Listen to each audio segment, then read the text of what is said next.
ang mga kwento ng pag-ibig, kwento ng buhay at kwento ng pag-asa dito sa Barangay Love Stories. Love Stories. Napakasarap magkaroon ng buo at kumpletong pamilya. Kasi sila ang iyong sandalan sa lahat ng laban at katuwang sa pag-abot ng mga pangarap. Ngunit hindi rin maikakaila na minsan ay sila rin ang nagiging sanhi ng bigat at pasanin sa buhay. Ikaw, kabarangay, paano mo ipaglalaban ang iyong karapatan bilang isang legal na anak? Dear Papa Dudut, ako po si Ira, sobrang tinapangan ko po talaga ang sarili ko para lamang maisulat ko po itong buhay ko na gusto kong i-share sa lahat ng mga kabarangay natin. Fan niyo po ako, Papa Dudut. At kayo po ang kapiling ko tuwing bored po ako at pagod sa buong araw sa trabaho. Mabuti po't available ang podcast ninyo sa Spotify. Kaya po ang mga istorya ng buhay ng mga listeners ang naging kasama ko. Gusto kong simulan ang kwento ko noong bata pa lamang ako. Pagmulat ko po ng aking mga mata sa mundo ay marangya po ang kinagisnang kong pamumuhay sa probinsya sa Bohol. May malaking bahay po kami at negosyo po ang mga magulang ko na bakery. Kaya marami akong nakakasalamuhang trabahante ng dati naming bakery kasi nakadugtong lamang ang bahay namin sa aming bakery. Ang hindi ko po makakalimutan noong mga panahon na yon ay ang mga away ng parents ko. Parating babae po ang dahilan ng away nila, Papa Dudut. Etong tatay ko kasi ay sobrang babaero. At halos lahat ng babaeng nagtatrabaho sa amin ay hindi niya pinapalampas. Kaya bata pa lamang po ako ay naintindihan ko na ang salitang kabit at malandi. At nagagalit ako sa mga babaeng mga malalandi.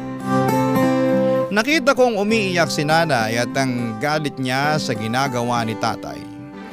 Nakita ko ang takot niya na baka mawalan kami ng tatay ng kuya ko. Narinig ko rin minsan ang nanay ko na kausap ang lola ko na sobrang bata pa namin para mawala ng tatay. Siyempre, takot din po ako, Papa Dudut. Mahal ko ang tatay ko at parati niya akong nilalambing kasi ako ang bunso. Naalala ko pa nga na tuwing nag-aaway kami ng kuya ko ay ako ang kanyang ipinagtatanggol. Kasi dapat raw akong intindihin. Kasi mas bata ako kaya inis ang kuya ko sa akin noon, Papa Dudut. Pero ang talagang nakakainis sa buhay namin ay ang mga babaeng malandi. Naalala ko na sinabunutan talaga ni nanay yung kasambahay namin na lumandi sa tatay ko. Matinding away talaga yon. Tapunan ng mga gamit at dito ko po naramdaman, kahit na 8 years old lamang ako noon, na hindi perfect ang aming pamilya. May negosyo man kami, nakakakain kami ng tama at naibibigay sa amin ang gusto naming laruan, ay hindi kami magiging peaceful kasi babaero ang tatay naming si Erwin, Papa Dudut.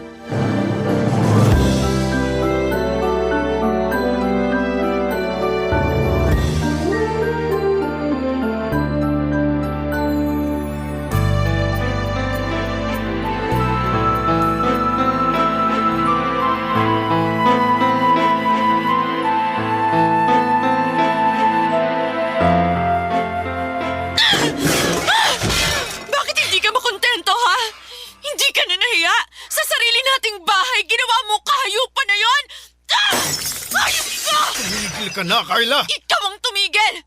Kailan ka ba titino, Erwin? Hayop ka! Tay! Tay! Tama na po! Hindi ka na nahiya sa mga anak mo. Alam na alam nilang pinaggagawa mo. Maging role model ka naman sa mga anak mo. Eh, itong pambabato mo ng gamit. Role model din ba to? Huwag mo akong baliktarin, Erwin, ha? Kung matino ka lang, kung hindi ka nakikipaglandian dun sa katulong natin, hindi mangyayari to! Hindi ako magkakaganito! Oo na, sige na! Hindi ko na uulitin. Tama na. Talaga lang? Ilang beses mo na yung sinabi sa akin. Ilang beses ka nang nangako, pero ano? Wala pa rin. Nauulit lang na nauulit. Tama na, sabi. Lintik na buhay to. Eh, tumino ka kasi! Tigilan mo ang pambababae mo! Mamalasin talaga tayo nito sa ginagawa mo eh! Kasi konting asenso lang ng negosyo natin, ayan ka na naman sa bisyo mo! Nambababae ka! Nambababae ka! Ah! Carla! Ano ba? Nay! Tay! Carla, sabi ko naman sa'yo, walang nangyari. Gagawin mo pa akong sinungaling, ha? Eh, anong ginagawa nyo? Ano yung nakita ko? Ewan ko sa'yo. Hoy! Ah! Erwin, saan ka pupunta? Hahanap ako ng katahimikan. Bumalik ka dito! Erwin, bumalik ka! Nay! I'm sorry, anak. Dapat hindi mo narinig ko nakita ang pag-aaway namin ng tatay mo eh. Hindi mo dapat maranasan to. Nay! Totoo ba talagang naging babae ni tatay yung si Ate Jen? Oo. Siguro pinangakuan ng tatay mo. Binigyan ng pera. Alam naman niya na may pamilya ang tao. Dito siya nagtatrabaho sa atin pero pinatulan niya pa rin ang tatay mo. Parang parati na lang ganito si tatay. Parang naglalaro pa rin ang tatay niyo. Hindi pa rin nagmamature. Paano na tayo, Nay? Baka hindi na uuwi si tatay. Iniwan na niya ba tayo? Hindi ko alam, anak. Nay, ayokong mawala si tatay.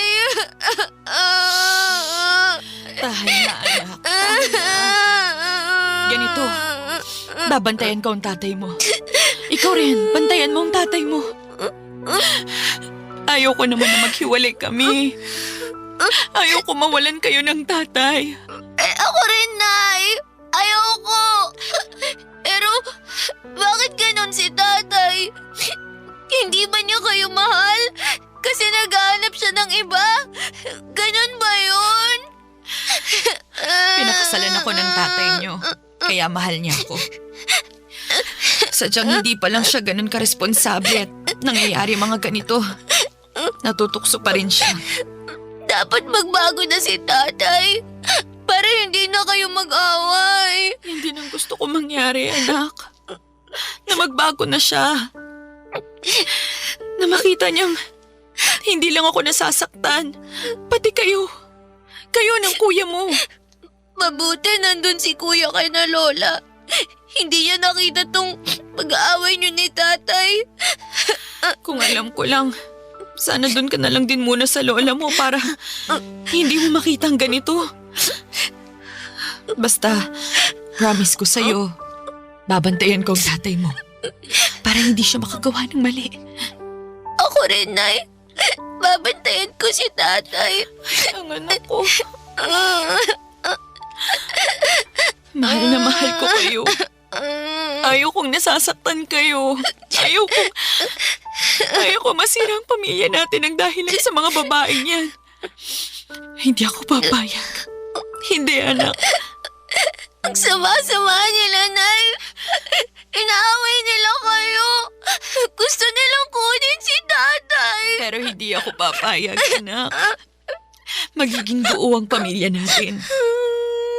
Hindi papayag si nanay na iwan tayo ng tatay niyo nang dahil lang sa babae. Papa Dudut, hindi umuwi ang tatay ko noong araw na yon at ang malala ay kinuha niya ang kuya ko at sinama niya sa kanya. Kaya hindi magkanda o gaga si nanay na puntahan si tatay at para magkaayos silang dalawa. Nangako si tatay na magiging matino na at hindi na siya mambababae. Nag-expand ang negosyo namin, meron na rin kaming poultry farm at dahil gusto ni na tatay at nanay na matuto kami ng mga gawain at hindi aasa na lamang sa kanila ay tinuruan nila kaming magtrabaho. Pero yung hindi naman mabibigat at yung mga na-enjoy pa rin namin ang aming ginagawa. hanggang sa mag-11 years old ako. At sobrang malaki na ang negosyo ng aming pamilya. Kung anong meron sa mga kaklase ko at meron din ako. Kaya hindi ako naiinggit sa kanila. Ang alam ko ay silang naiinggit sa akin. Pero hindi ko naman pinagmamalaki yon, naging humble naman akong tao dahil sa pangaral ni nanay. Naging normal na rin sa bahay na magkaroon kami ng kasambahay at dumating sa amin si Rowena. Bata pa ito, Papa Dudut. Mabait siya sa akin at naalala ko one day na lumuwas si nanay kasama ang kuya ko para mag-enroll si kuya sa college, ay nagkaroon kami ng moment ni Rowena, Papa Dudut.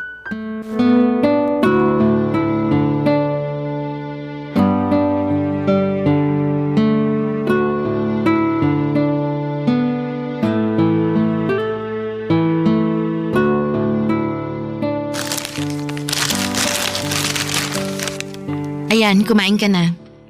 Salamat po, Ate Rowena. Alam kong gustong-gusto mong kumain yan. Pansin ko kasi na pinagbabawalan ka ng nanay mong kumain yan eh. Kasi po, junk food po eh. Eh, masarap naman. Tsaka, wala siya dito. Ano? Masarap, di ba? Opo. Like mo na ako? Yes naman po. Kahit bago ka pa lang po, mabait po kayo eh. Tsaka, pretty at sexy. Yes po. Tsaka, salamat po dito ah. Alam mo, ang yaman-yaman ninyo pero simpleng ganito sobrang saya mo na, no? Kasi po, mas healthy food po yung gusto ni Mama na kakainin namin. Kaya minsan lang ako nakakatikim nito. Pero hindi naman ako nagre-reklamo eh. Kasi para naman sa kalusugan ko. Ay sus, ang sabihin mo, takot ka lang sa nanay mo. Hindi naman po. Eh di ba, maldita siya? Hindi naman po. Kasi kapag wala naman kaming ginagawang masama, hindi naman niya kami minamalditahan. Tama lang naman po. Talaga ba? Opo, ate. Ay, ang ganda naman ng hikaw mo. Bigay ba yan ng tatay mo? Ang bongga, iba talaga kapag mayaman. Si nanay po ang nagbigay nito. Talaga? Materialistic pa lang nanay mo. Po? Wala. Ira, may itatanong ako ha? Ano po yun, ate? Paano kung maghihiwalay yung nanay at tatay mo? Kanino ka sasama? Ano po? Hindi po sila maghihiwalay, ate. Baka lang naman. Di natin alam. Naku, ayoko. Eh, paano nga kung maghihiwalay talaga sila? Tapos kailangan mong mamili sa kanila. Kay nanay ako sasama. Talaga ba? Ayaw mo sa tatay mo? Ayaw kong iwan kami ni tatay. Hindi maghihiwalay sina nanay at tatay, ate. Binabawi ko yung sinabi ko. Wala akong mapili sa kanila kasi hindi sila maghihiwalay. Si nanay, dumating na siya. Ay, sandali. Akin na muna yung junk food, baka pagalitan pa ako. Tsaka wag mong sabihin sa nanay mo na tinanong kita tungkol dun sa hiwalayan, ha? Sige po, ate. Ay, nakakapagod ang biyahe. Nanay! Namiss mo ba ang nanay? Siyempre naman po. Pati si kuya. Ay, nako. Nagpaiwan na ang kuya mo sa Cebu para masanay siya doon. Kapag magka-college ka na, doon ka rin sa school ng kuya mo. Sandali. Bakit? Parang ang dumi naman ng bahay. Rowena? Ma'am? Rowena, hindi mo ba nilinis to? May iba po kasing inutos si sir eh. Pero lilinisan ko po, ma'am, bago po ang huling araw ko dito sa inyo bukas. Aalis na kayo, Ate Rowena?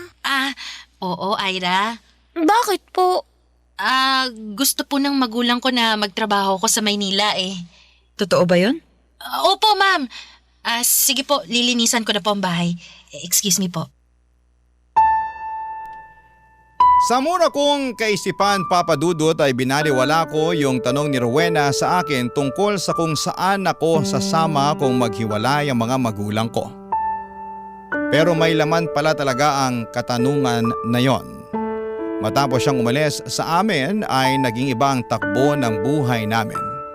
Iniwan na pala kami ni tatay at sumama siya kay Rowena. Sobrang nagulat ako sa mga pangyayari, Papa Dudut. Hindi sila nag-away ni na tatay at nanay at kusa na lamang hindi bumalik si tatay nang magpaalam siya kay nanay na may pupuntahan lang conference para sa lalong ikakaunlad ng negosyo namin. Pero hindi na siya bumalik. Nabalita na lang namin sa mga bulong-bulungan na kasama ni tatay si Rowena. Iniwan na kami ni tatay. Sobrang stress para sa amin ang lahat. Pati si kuya ay sobrang naapektuhan dahil hindi naging maganda ang pag-aaral niya.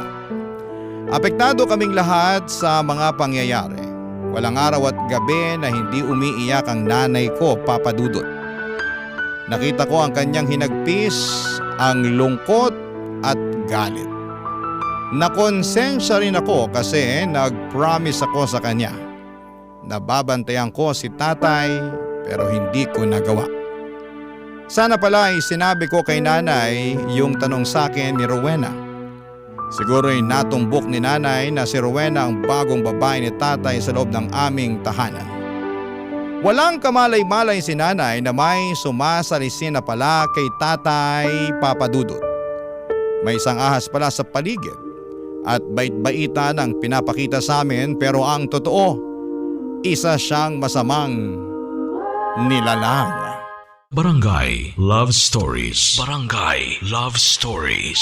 Papa Dudut, hindi ko talaga makalimutan ang araw na iniwan kami ni tatay at sumama siya kay Rowena.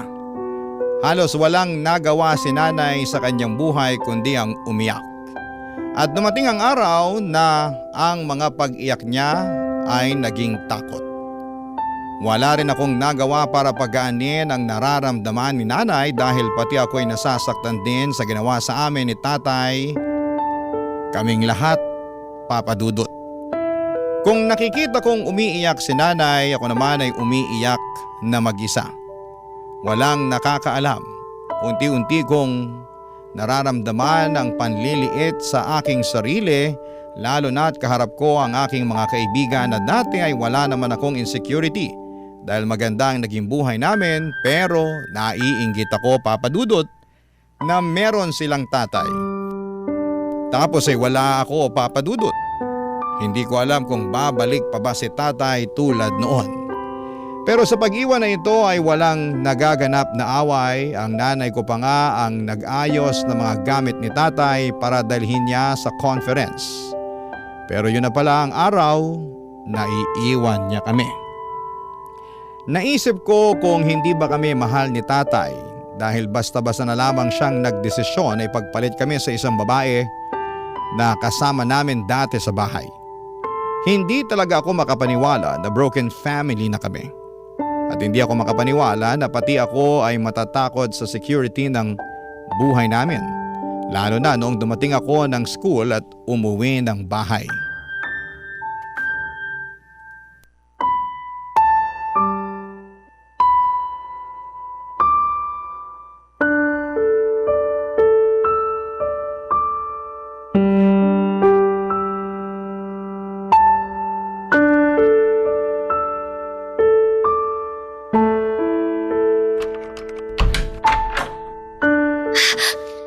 Nay! Nay! Ano pong nangyari? Bakit po wala na tayong gamit sa bahay? Anak, Nay! I'm sorry anak. Kailangan kasi ilagay muna ang mga gamit natin sa bahay ng lola mo kasi baka kunin ng bangko. Bakit po kukunin ng bangko? Anak, bago kasi umalis ang tatay mo, umutang siya sa bangko. Hindi ba lumipat tayo dito?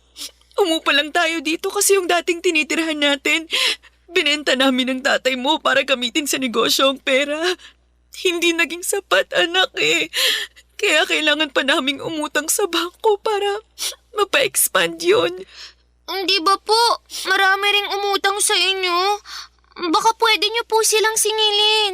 Diyos ko, nung lumapit sila, sobrang nagmamakaawa. Pero ngayong sinisingil ko sila, ayun, sila pa ang galit. Nay, Ayoko po ng ganito. Bakit po tayo naging ganito?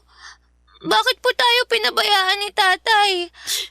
Bakit niya tayo pinagpalit dun sa babaeng yun? Hindi ko alam. Nakausap ko ang lolo Dennis mo. Tatay ng tatay mo. Pumunta doon ang tatay mo sa bahay nila kasama ang babaeng yun. Balak ng tatay mo na doon patirahin yung kabit niya at itagong lahat. Pero hindi pumayag ang lolo Dennis mo. Ang alam ko, balak daw sanang gawing dalawa ang pamilya niya. Walang niya talaga siya. Hindi pa rin siya nagtanda. Ang sama-sama ni tatay.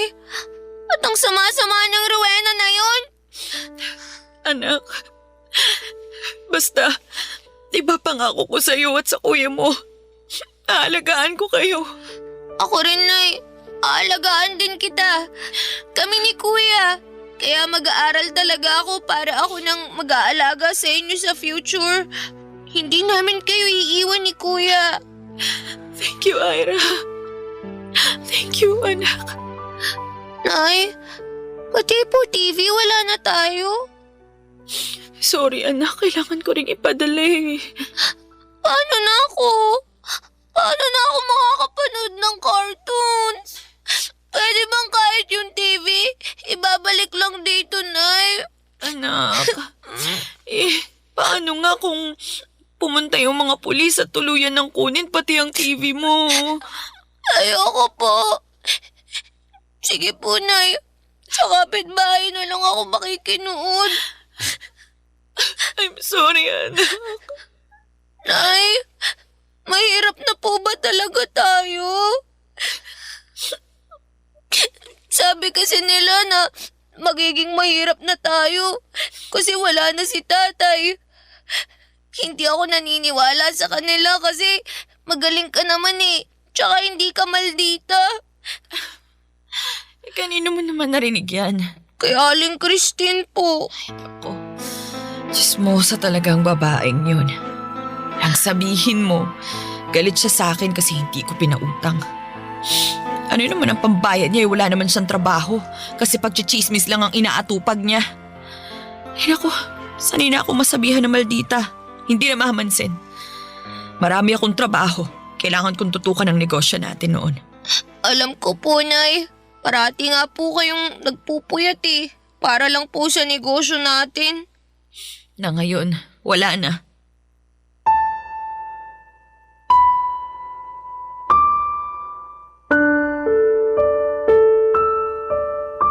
Sobrang affected talaga kami sa pagkawala ni Tatay Papa Dudut. Hindi na manage ni Nanay ng mabuti ang negosyo kasi palagi siyang umiiyak sa pagkawala ni Tatay. At marami ring utang si Tatay na binayaran ni Nanay. May mga tao ring lumapit kay Nanay para mangutang at sinamantala ang sitwasyon. Ang kuya ko naman ay hindi naging maayos ang pag-aaral at palipat-lipat ng kurso hanggang sa sinabi niya sa nanay namin na hindi na siya makapag-focus dahil galit siya sa ginawa ng tatay namin. Ang naging escape ni kuya ay ang kanyang mga kabarkada. Ako naman ay dumaan din sa depression pero kinimkim ko lamang. Ibang naging diversion ko sa lahat ng ito. Ginalingan ko ang pag-aaral, naging honor student ako at sa paraan na ito ay hindi ko man lang maramdaman na wala na akong tatay pero tuwing nakakakita ako ng classmate na sinusundo ng kanilang tatay kasama ang kanilang tatay ay sobra akong naawa sa aking kalagayan. Hindi maiaalis sa dibdib ko ang galit kay Rowena. Inagaw niya ang buhay na para sa amin. Pinagkaitan niya ako ng tatay sa aking paglaki. Nakagraduate ako ng high school, Papa Dudut, pero hindi na ako kayang paaralin ni Nanay dahil wala na kaming negosyo. Wala na kaming pera. Kaya huminto na lamang ako for 2 years at nagbenta ng mga kakanin. Nag-ipon ako ng pera pero hindi pa rin sapat. Hanggang isang araw ay nag-message sa akin si tatay May 3310 ako noon kasi yung kaisa-isang lupa na nabili pala ni nanay noon ay binenta niya noong third year college ako para pangtustos sa college ni kuya, pero hindi pa rin naging maayos ang pag-aaral ni kuya. Nakausap ko po si tatay. Sabi niya sa akin na papag-aralin niya ako at kukunin. Pumayag naman si nanay kasi yon lang ang paraan para makapag-aral po ako. Kahit masakit ay pumayag na rin po akong tumira sa bahay ni tatay sa Mindanao kasama ang kabit niya at ang anak nila. Papa Dudut, napakahirap noon pero ginawa ko para makapag-aral.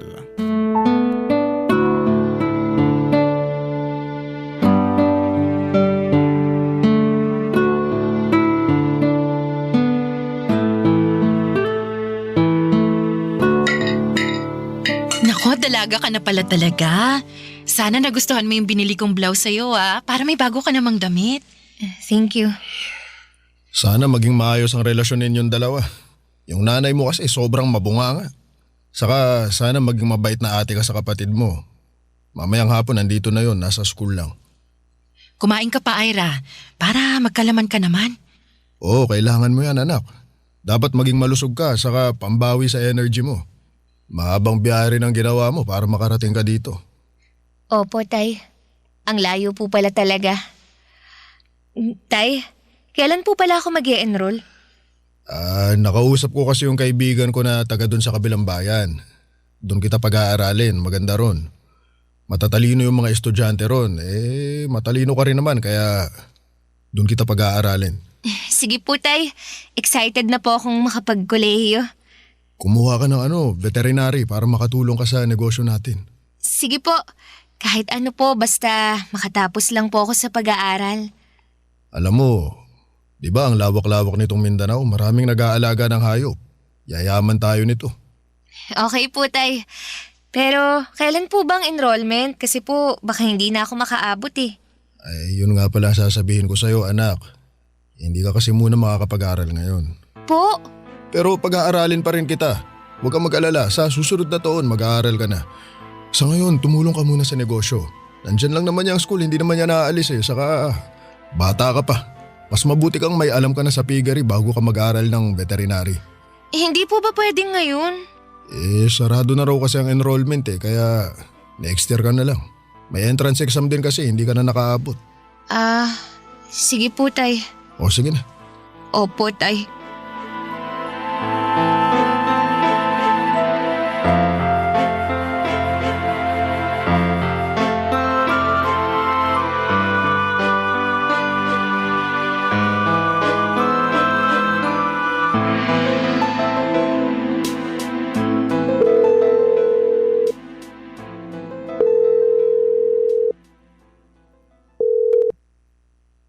Hello, anak? Nay, Anak, umiiyak ka ba? hindi po. Medyo pause lang po. Baka po sisipunin ako. Nako, kailangan mong uminom agad ng gamot. Ingatan mo ang sarili mo dyan, anak. Opo, Nay. Nakapag-enroll ka na ba? Opo. Sa susunod na linggo na po ang pasukan, Nay. Mabuti naman, anak. Mag-aral ka ng mabuti ha para makabalik ka na rito. Alam mo, miss na kita. Sorry anak ha, wala akong magawa. Pasensya na. Hindi ko kayang pag-aralin ka. Kaya tuloy nandyan ka. Oh, ano na nga palang itsura ng bruhang babaeng yan dyan? Ayun, mukha siyang balyena, Nay. Mataba. Ang lakas kumain. Kaya pala noon, binibigyan niya ako ng junk food. Gusto niya sigurong magaya ako sa kanya. Ay, naku. Basta, Nay, wag po kayong mag-alala sa akin. Kaya ko ang sarili ko. At kapag tapos na ako sa kurso ko, uuwi agad ako. Magsasama na tayo ulit. Yes, anak. Mag-iingat ka dyan, ha? Opo, Nay. Nay, tatawag po ako sa inyo bukas. Oo, sige, anak. Bye po. Bye, anak. I love you. I love you more, Nay.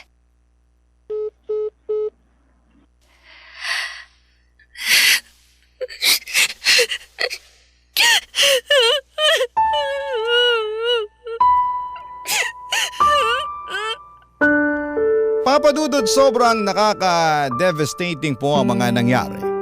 Parang naloko po ako ni Itay. Ang sadya ko ay ang mag-aral pero ginawa po akong parang kasambahay. Parang nag-switch kami ng role ng bruhang si Rowena. Siya na ang among hukluban.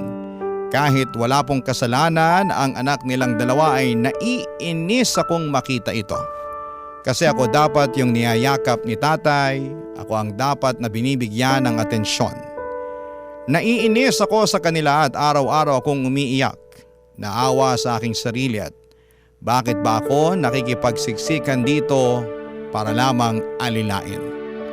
Wala namang masama kung tutulong pero kung sa pamilya ko, kinananay at kuya ko mas gusto. Tiniis ko ang lahat, sabi ko ay may bukas pa naman. Makukuha ko rin ang inaasam kong tagumpay.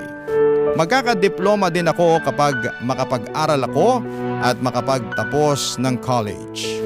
After kong hindi mag-aral ng 1 year para tumulong sa pigirin at tatay, ay sa wakas ay nakapag-aral ako sa Kabakan State University. At during the time ay wala pang tuition fee. Kung may free tuition lang sana noon, wala pa pong free tuition fee at kung may free tuition lang sana noon, hindi na sana ako nakipagsiksikan at maramdaman ang inis sa pagmumukha ni Rowena. Nagsumikap talaga akong mag-aral, Papa Dudut, at naging Dean's Lister po ako. Pero noong mag-second year na sana ako, ay pinahinto ulit ako ni tatay dahil may bago itong negosyo. Nagkaroon sila ng poultry tulad ng negosyo namin noon. Sobrang lungkot ko po at naiinggit ako sa half-sister ko dahil lahat ng atensyon ni tatay ay nasa kanya na. Sobrang nagse-self-pity po ako, Papa Dudut. Ang masokista ko naman para maranasan ang sakit na ito. Grabe ang mga pasakit, Papa Dudut. Barangay Love Stories. Barangay Love Stories. Papa Dudut, hindi ko na po kayang pakisamahan pa ang babaeng sumira ng pamilya ko. Ang sumira ng buhay ko. At ayaw kong mas lalo akong manliit sa sarili ko kung mananatili pa ako sa bahay nila. Kaya hindi na ako nakapagsinungaling kay nanay, Papa Dudut, at sinabi ko na sa kanya ang katotohanan. Rinig na rinig ko ang pag-iyak ni nanay, ang awa at sakit na maranasan ko ang ganito. Na ginagawa akong kasambahay, utusan ng sarili kong ama. Kaya naman pinadalhan ako ni nanay ng pera para gamitin kong pamasahe para makauwi ng Bohol, Papa Dudut. Naisip kong mag-vocational na lamang muna at pagsumikapan na mag-ipon para makatapos ng kurso. Ang nasa isipan ko ng mga panahong yon ay ang makauwi at makawala na sa impyerno. Ayaw ko na araw-araw akong magsi-self-pity at magpapalimos ng pagmamahal sa tatay kong ramdam kong mas mahal niya ang bago niyang pamilya. Siguro nga ay may mga bagay na hindi ko hawak. Kailangan ko nang i-let go yung nais ko na sana'y itrato niya naman ako bilang isang anak. Na masaya siyang maaabot ko ang mga pangarap ko tulad ng ibang mga tatay na pinagsumikapan talaga nilang maitaguyod ang pag-aaral ng kanilang mga anak. Dahil may pera naman ako at alam kong uuwi na ako ay naglakas loob akong kumprontahin ng bruha, Papa Dudut.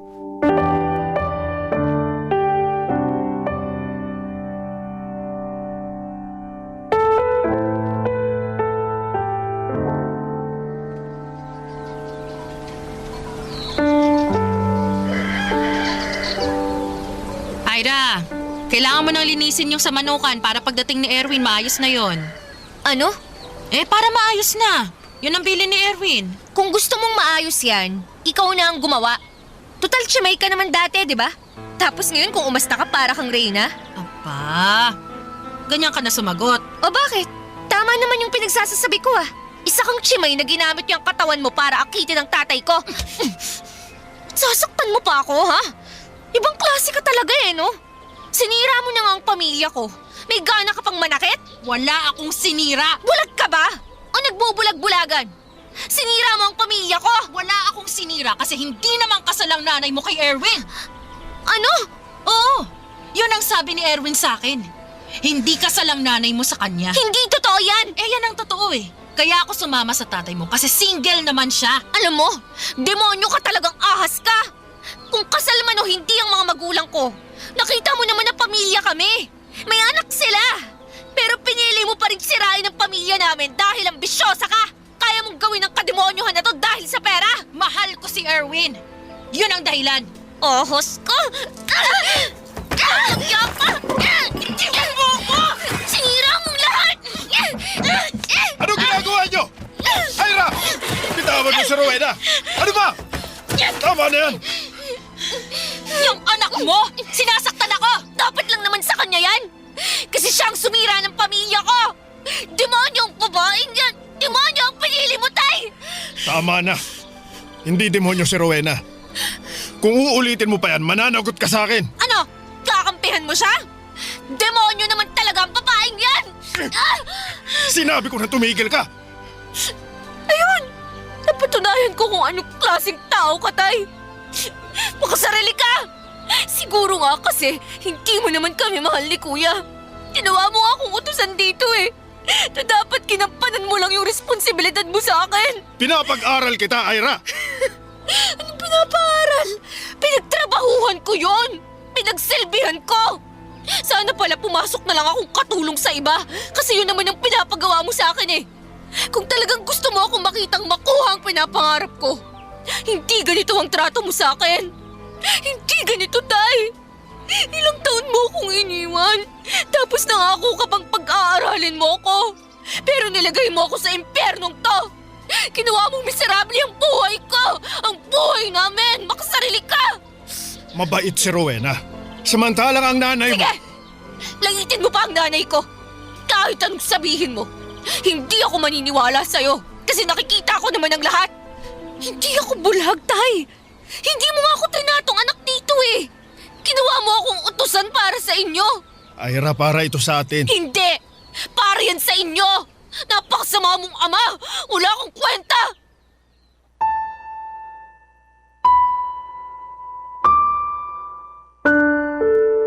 Noong araw ding yon, Papa Dudut, ay lumayas ako sa poder ng aking tatay.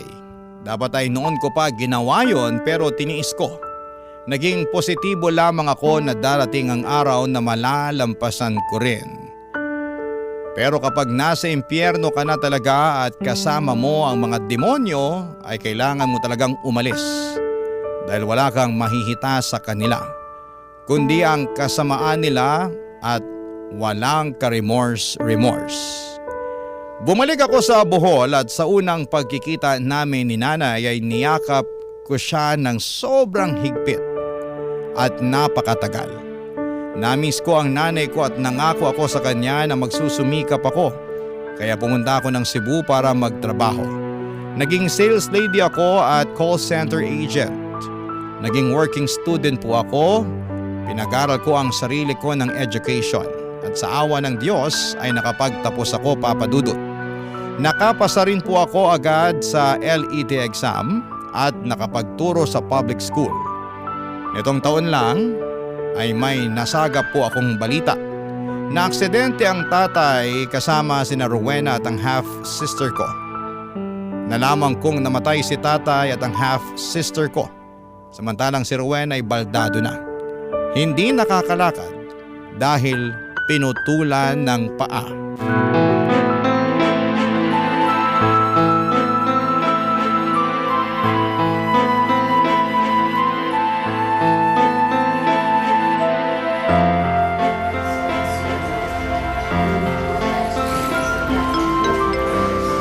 Paging Dr. De La Cruz. Ira? Ayan ang karma. Natikman mo na. Ira. Wala na si tatay. Dapat hindi na ako nakipagkita sa'yo kasi sino ka ba sa buhay ko? Pero sige, sa huling pagkakataon, gusto kong makita ang karma sa'yo. Ira. Patawarin mo ko. Kung hindi ka pa naputulan ng paa at namatayan ng anak, hindi ka hihingi ng tawad? Alam mo, kumonsulta na ako sa abogado ko. Lahat ng ari-arian ng tatay ko mapupunta sa akin. Kasi ako ang legal daughter. Kailangan ko pa bang tagalugin yun para maintindihan mo? Ira, maawa ka naman. Wag naman. Namatayan na nga ako eh. Tapos pati yun kukunin mo pa. Ay, hindi ko nakasalanan yun. Sabi mo noon hindi kasal sina tatay at nanay kaya wala kang kasalanan nung sumama ka kay tatay at masira ang pamilya namin, di ba? O ngayon naman, sasabihin ko sa'yo na wala akong kasalanan kung wala kang makukuha ni isang kusing. Kasi wala naman sa batas na ang isang kabit makukuha niya ang pera ng kinakasama niya. Sa batas, ang legal na anak ang may karapatan. Kaya wala akong kasalanan kung magutom ka paglabas mo dito sa ospital. Walang hiya ka. Ano? Ulitin mo sinabi mo. Ako, walang ya? Naku, Rowena. Mahiya ka naman. Wala ka nang paa. Ganyan ka pa kung makapagsalita. Pinaghirapan ko rin yon. Batas na ang may sabi, hindi ako. Eh, hindi naman kasi kayo kasal ng tatay ko, di ba? Ako, tigil-tigilan mo nga ako sa kakaiyak mo, ah. Hindi bagay sa isang ahas ang umiyak. Ang lahat ng to, karma ang tawag. Karma sa kasamaang ginawa mo.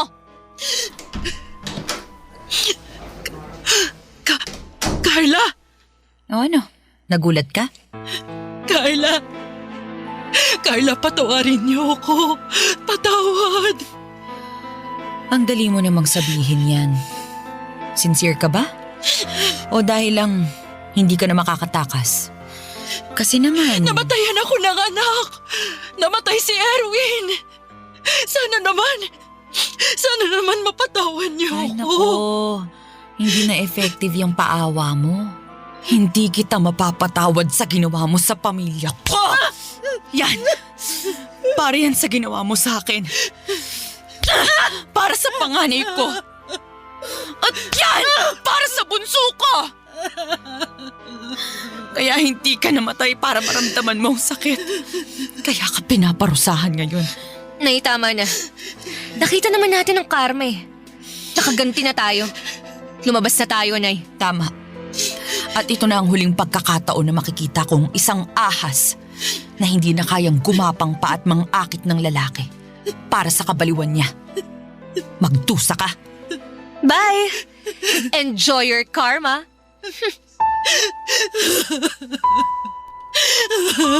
Napaka-satisfying makita ang itsura at kalagayan niya, Papa Dudut. Alam kong hindi rin tama na masaya ka sa kamalasan ng iba, pero siguro naman ay exemption yung nangyari sa amin. Sa totoo lang ay nagdadalamhati ako nang mawala si tatay at syempre sa half-sister ko na nadamay sa aksidente. Parang teleserye lang ang mga nangyari at ang mundo ang gumawa ng paraan para makaganti ako sa sumira sa pamilya ko. Para malimutan ang lahat ay sinulat ko na ito ang mga nararamdaman ko at mga naging karanasan ko. At gusto ko nang wakasan ang trauma na idinulot ng pagiging broken family namin. Kaya sa paaralan ay itinuturo ko talaga sa aking mga estudyante ang mabuting asal. Lalo na ang kahalagahan ng isang buo at masayang pamilya. Tinuturo ko rin na dapat kapag hindi pa kayang panagutan ang buhay pamilya ay huwag muna itong magpamilya. Saka sa mga lalaki huwag maging babaero. Sa mga babae naman ay mag-ingat sa tukso at huwag gumaya sa isang Rowena. Sana'y walang nasisirang pamilya dahil lamang sa tukso. Sa ngayon ay sobrang happy po ako sa naging buhay ko at meron na po akong asawa at isang anak. Ramdam ko ang sobrang pagmamahal ng asawa ko at ang araw-araw na pagpapala na ibinibigay sa amin ng Diyos. Pinapaalala niya sa akin na hindi niya ako iiwan at hindi mararanasan ng anak namin ang naranasan ko. Sobrang binibigyan niya ako ng assurance na ako lang ang mamahalin niya, ang bubuo ng masaya at kumpletong pamilya. Pamilya na may takot sa Diyos. Ang focus po namin mag-asawa ngayon ay ang future ng aming anak. Gusto namin na maibigay sa kanya ang nararapat na kalinga at atensyon, ang nararapat na suporta. Ang nanay naman ay sa amin din nakatira. Meron po siyang maliit na panaderya. Ang kuya ko ay meron na rin pong bagong negosyong karinderya. Hindi na siya nakapagtapos ng pag-aaral pero nagsusumika po siyang mapagtapos niya ang kanyang 2 anak. Gusto ko nang kalimutan ang mga masasalimuot na mga nangyari sa buhay ko. At sana'y magkaroon na ako ng peace of mind. Ang inyong kapuso at kabarangay forever, Ira. Kwentuhan naman tayo dito sa comment section.